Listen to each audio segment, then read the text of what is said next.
ఆ! ఇదే బ్యాక్టీరియా దీనివల్లే ఫామ్ అవుతుంది. సో, ఫిషెస్ మనం వేస్ట్ చాలా వేస్తూ ఉంటాయి. సో, అమోనియా అనేది దాని ద్వారా తయారవుతుంది. సో, అమోనియా ఫిషెస్కి చాలా డేంజరస్. సో, దీని నుంచి తప్పించుకోవాలంటే నేను మీకు చెప్తాను. అవి పాటించండి చాలు. అమోనియా అనేది ఒక type of bacteria.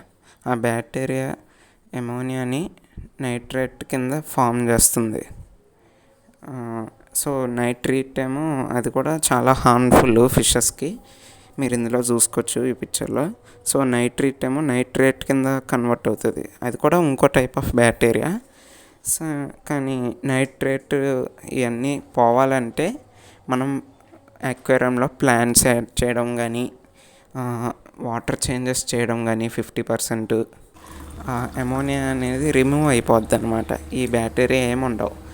Algae water కూడా వాడతారు చాలామంది. అలాంటి వాటర్ వాడడం వల్ల ఫిషెస్ చాలా హెల్తీగా ఉంటాయి. సో, నైట్రేట్ అనేది రెడ్యూస్ అయిపోతుంది.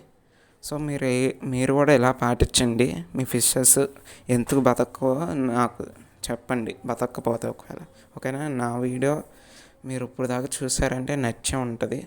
సో, నా వీడియో సబ్స్క్రైబ్ చేసుకుని పెట్టుకోండి. నేను ఇంకా రోజు ఇలానే టాపిక్స్ చేస్తుంటాను ఇంట్రెస్టింగ్గా. సో, మళ్ళీ కలుద్దాం.